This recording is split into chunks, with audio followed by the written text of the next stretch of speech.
are not in, and nothing's plenty for me. I got the sun, got the moon, got the deep blue sea. The folks with plenty of plenty gotta pay all the day. Seems with plenty you sure gotta worry how to keep the devil away. Away. I ain't a-frettin' about hell till the time arrive. Never worry long as I'm well. Never one to strive to be good, to be bad. What the hell, I'm as glad as alive. Oh, I got plenty of nothing, and nothing's plenty for me. I got my gal, got my song, got heaven all day long. No use complaining. Got my gal, got my Lord, got my song.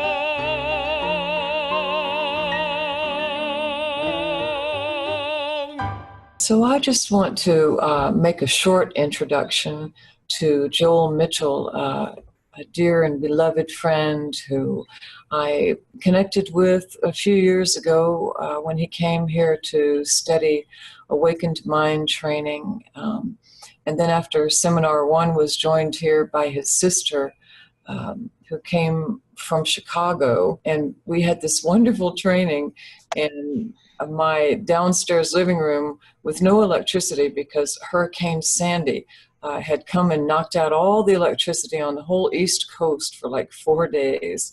And we snuggled up under blankets and used the old battery-powered Mind Mirror 3 and stoked up the wood stove. And we just proceeded to have the most wonderful training. And what I learned about Joel in that time was that it didn't matter what situation surrounded him. He had this beautiful internal calmness and ability to just musically, very musically flow with changes in pace and just this wide open heart and these beautiful gamma brainwaves. And I already knew that he is and has been for many years a singer, a Broadway singer, classical singer, an opera singer, and we sang a lot together, didn't we, Joel, during that time? Yeah. And just had a marvelous experience together and have stayed in touch. And I went and visited him and his partner in their exquisitely beautiful estate about an hour from Paris last April. And I imagine your garden is blooming by now, and just picture you there in your beautiful life and know that you are going to really be able to help us make some connections. And if I might just plunge right in and ask you, what is the first question, unless you have some comment that you want to make? I want to start just by noticing that I hear somebody's birds. And since I'm a singer, I think those birds are singers that, have something to teach me all the time. And those voices are part of the voices in the world that are talking about what you're talking about, this kind of the voice of consciousness. Well, you really are touching on the chief idea here, that everything is composed of musical frequencies. Well, first, everything is composed of light on the electromagnetic wave spectrum, and movement through this quantum sea of light does make sound. And so if we talk about music and consciousness, we really are talking about the way that we hear and experience sound and frequencies, and how it brings us together, can harmonize us. And so I guess the synthesis of the question is, when you think about music, when you think about consciousness, what ways of connection do you perceive? I love this word frequencies. And, when we're looking at our, in the mind mirror, and we're looking at the frequencies of our brain waves, it's also, for me, there's a match between what frequencies we're hearing and transmitting from. And so that's a big part of this for me, so that You know, when I make music with somebody else, on whatever level, you know, or when I was laying in my bed as a child, getting sung to sleep by my father, for me, that was a kind of a frequency entrainment, just like we do with our minds, so that we're able to bring each other along to different frequencies through this wonderful sharing of music and voice and rhythm and all those things. So it's really, I think all of this is completely interwoven. In fact, I was just on a call yesterday with a young woman who I just met. She absolutely doesn't have anything to do with music, but she learned at the end of the call that I was a singer, and she just shared with me that she has this feeling that music is one of the most integrative things that she knows. So that all of us who identify ourselves as musicians or whatever, somehow we have an identification with that. Singing from a really early age for me kind of meant that everything was lined up. You know, it's kind of difficult to sing when when things are going wrong, and when it's a centering kind of activity. So that this just was something that I was drawn back to in all the time. It also put me in this kind of, I think, a meditative state when I was a kid, you know. That was really my connection. My instrument is my voice. I am a pianist also, and I've played lots of other instruments, but my instrument is my voice. And also that has a lot of meaning for me also. What is my voice in the world, and what am I the voice of in the world? Which I think is also really connected with this whole idea of our identity. I followed that path into getting into professional singing just because it was something that I poured out of me. I loved to do it. And for me, it is a centering thing. I really like what you said about the idea of centering. It's almost like you go into your core.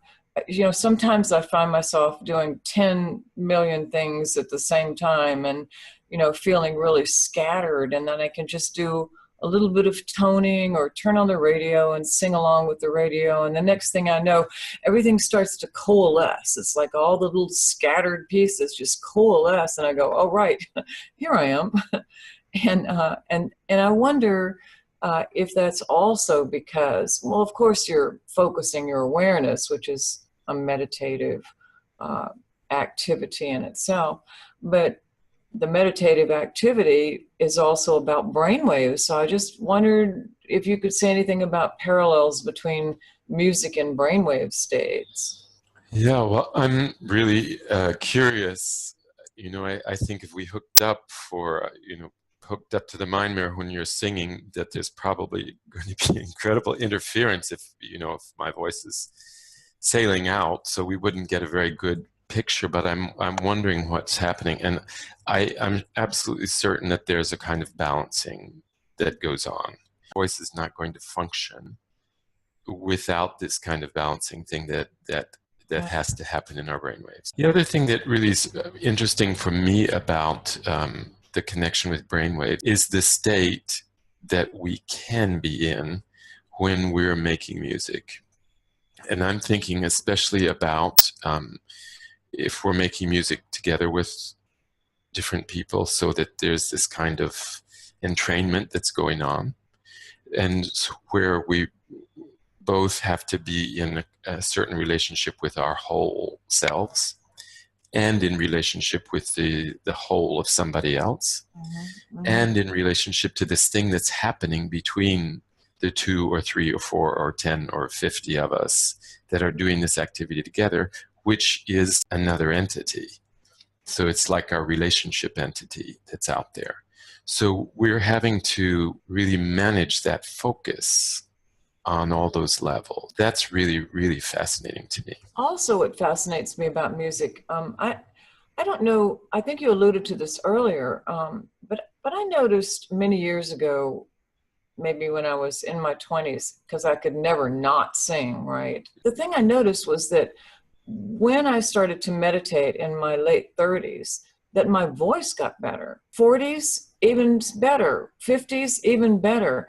And this was very surprising to me, because I would have thought that with age, you know, the voice would become creaky or scratchy or something, but instead my voice became stronger and more resonant, and I was feeling that it was all that I was also becoming more creative with my voice. And I wonder if you have found the same thing about music. Does the act of singing or playing any kind of music clarify consciousness? And when consciousness is lucid and more clarified, does it make the voice more beautiful? Seems to me what's going on with you is that your voice is improving, 30, 40, 50, is what I would call integration.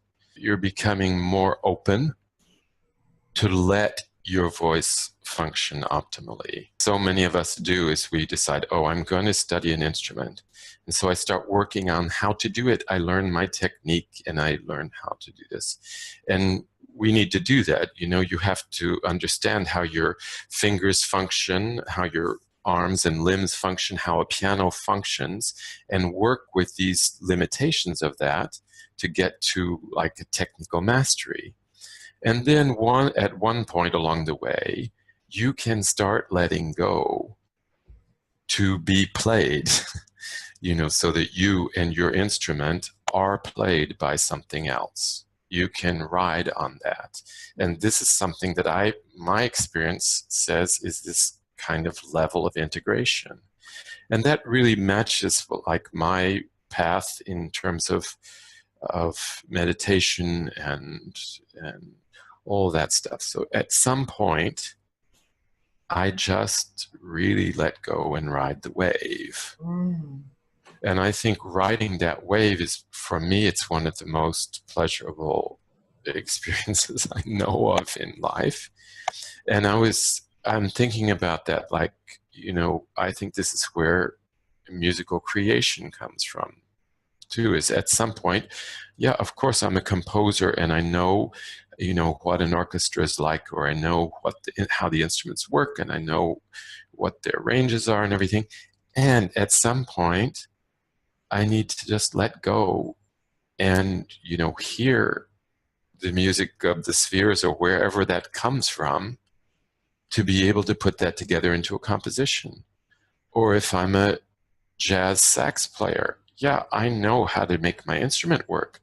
But at the moment that I'm in this kind of shared improvisation with my peers, what am I doing but really letting go to the wave, and riding that. Beautiful. And really, that's the way self-training works. I mean, certainly there are audio cues that will help the brain.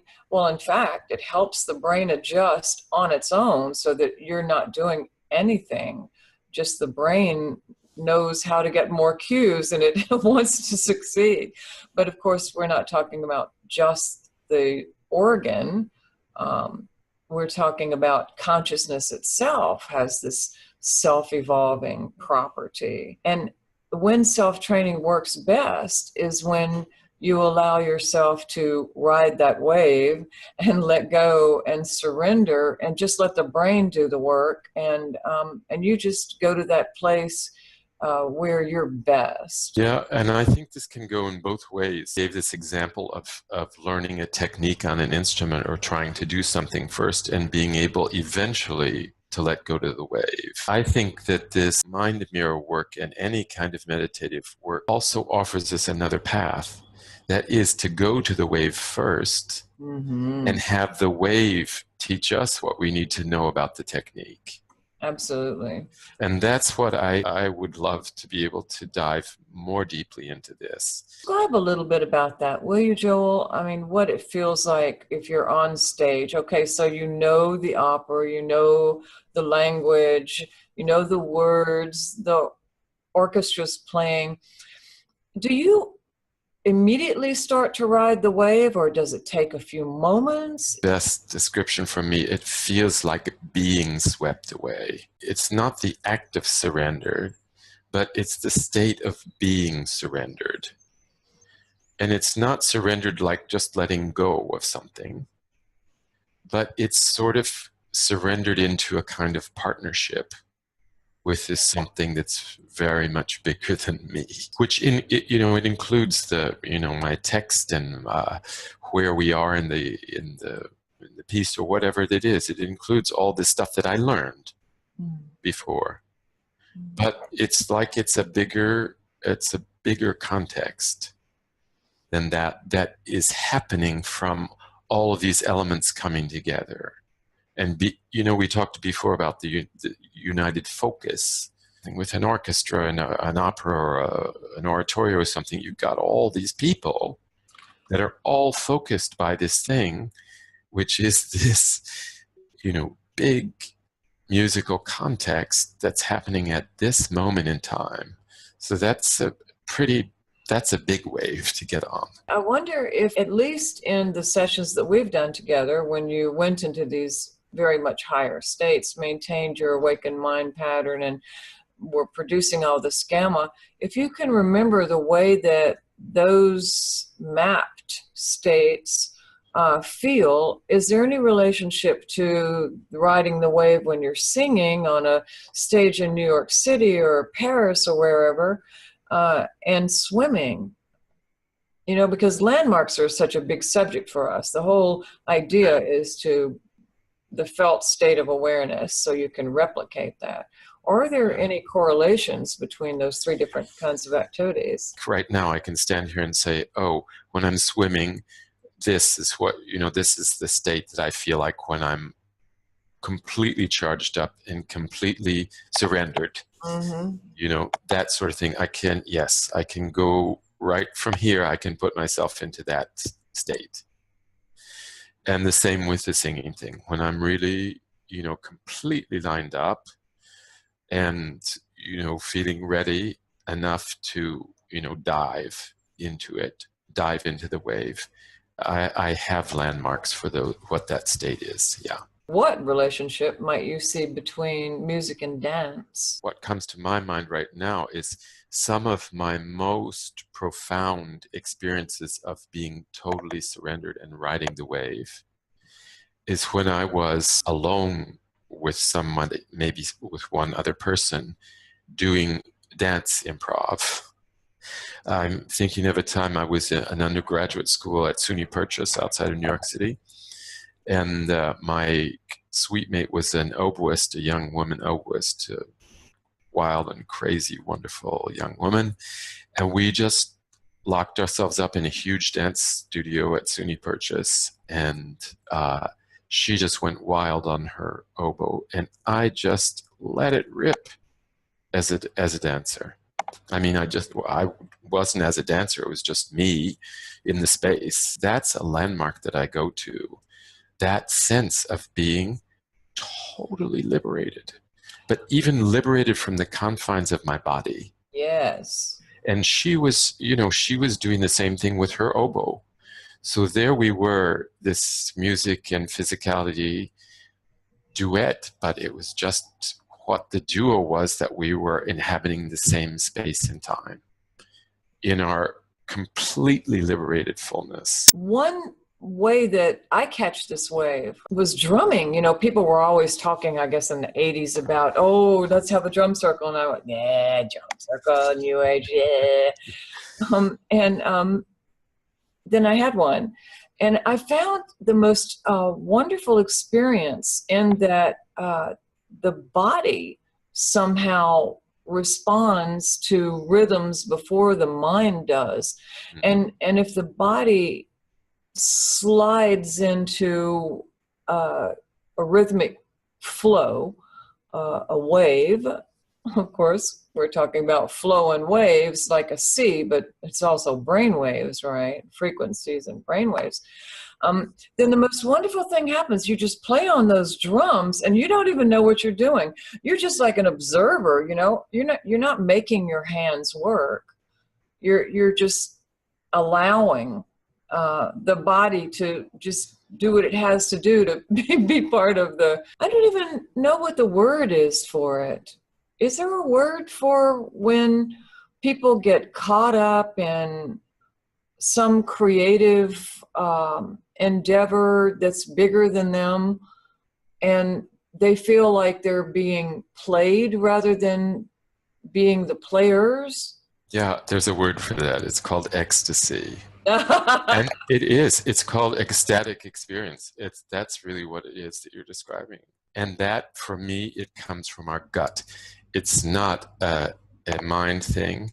It's not a heart thing. It's absolutely from the gut. Surrendering of everything to that is what that's about. And I think it's that ecstatic experience is really from our, it's that deep inside of us where that comes from.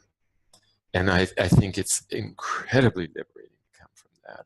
And it's probably the most taboo in our societies because people are pretty free and pretty powerful when they're coming from there. I have this sense that about coming from our gut is one place that we can come from. We can also come from our heart, and we can also come from our mind. And I'm talking about our intellect inside big mind even. Yes. And when we get all three of those lined up with with no taboos, so that we have full participation from our gut, full participation from our heart, full participation from our whole mindedness, then what is the world going to look like then? And now we're back to talking about the awakened mind, because it is that connection. And probably more to the point of this conversation, the superconscious mind pattern, because that's where the gamma and the inflow from the field are coming in and informing. So then the more of the higher self is spawning inside of an awakened mind pattern that's completely united on all of those different levels you just talked about. To that connection with the field. Speaking of different forms of the same thing, music being one form, dance being another, meditation being another, mind mirror brainwaves being another, but it's really just one system. When you're talking about one system but many parts, I was thinking, that's right. Yeah, I was thinking about language also. I have this sense that we're talking about many languages here. Sort of like the language of music is, you invited me to this discussion, which is really about the language of music and the language of maybe our brainwaves. And even inside the language of music, how many different languages there are and how many possibilities of ways of communicating within that sort of language of music, or the language of dance, or the language of whatever. Paradoxically, the only way to be able to speak these languages is to listen, find the wave. And I have a very basic question. What you were looking for when you turned to Judith for mind mirror training? What was the request? What I was looking for, one thing was companionship for better hearing my own voice. That's one thing, and I didn't know this at the time. I'm responding to your question in the now. And I'm getting more and more clear about a whole lot of us are looking for that. That has to do with helping each other hear and listen to the voice of our deepest selves, our essential selves. What was the biggest surprise or insight, or I don't know, the brightest experience out of your whole training? Coming together with people to have a shared experience, rather than being off in our own worlds. The discovery that Judith and I went on together in that training was it was mind-blowing for me, Judith. I also had this feeling that, Judith was discovering things about Judith and about me, and that we were doing this together. And together we were also discovering about possibilities for the mind mirror work and all this stuff. It was a discovery experience, and we were doing this together. and it went really deep. I discovered these places inside of myself that I knew were there, but I hadn't seen with so much clarity and depth, feeling like being able to exchange with somebody else on that level. I don't know, I have a feeling that probably your gamma is related to your whole life training to find the deep spot inside of you where the truth comes from. And you've done actually training through your work, preparing to your work, to singing and then doing that and connecting with music on a deep level. All this together resulted in a beautiful gamma. What do you think, Judith? And also, I don't know if I've said this before, Joel was the one who noticed that he felt more grounded once we pulled the gamma down into some sort of self-discovery, healing, or transformation meditation. And he got connected up with that theta, and he really felt the integration and cued me to look for that in other people. So that was a really milestone discovery, and it still proves true. The grounding is very important, and we keep coming back always to the central thing, is that yes, we can go out to the field, yes, like antenna, we can pick up information, but boy, if we're not in the earth, and if we're not down in the subconscious where things are stored and doing the work of inner transformation, then we're going to burn out. That's what happens to people. I love that you used the word integration, and I mean, when you described my sensation that I had back then, could feel it again. So I could really feel what that feels like to have that big gamma really integrated. It is grounded in my guts, really in the center of myself. And I think that is really very important, that we go get that big gamma and that we bring it really into the world through our embodiment. That sort of embodiment. Yeah. So we can dance. Yeah, but that's Dance and sing. Anna Wise created this music with binaural beats in it. She did write the scripts for them, compose the scripts for taking people into lower and slower brainwave frequencies and then stabilizing them at a certain point. And alpha theta with beta and with delta also present. And two of her compositions we're using for the rewards for the Mind Mirror Self Training program. One is the meditation music that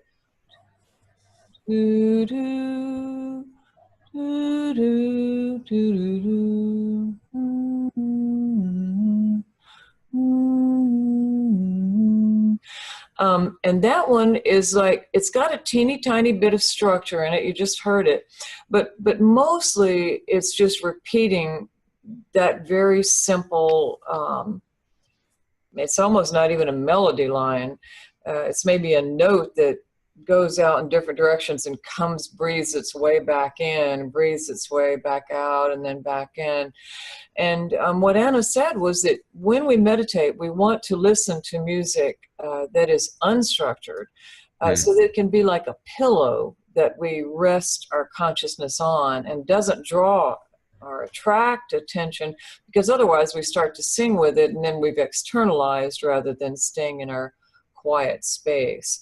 And so I wonder if you listen to music when you meditate, and if you do, what would you advise people in terms of listening to music when they meditate?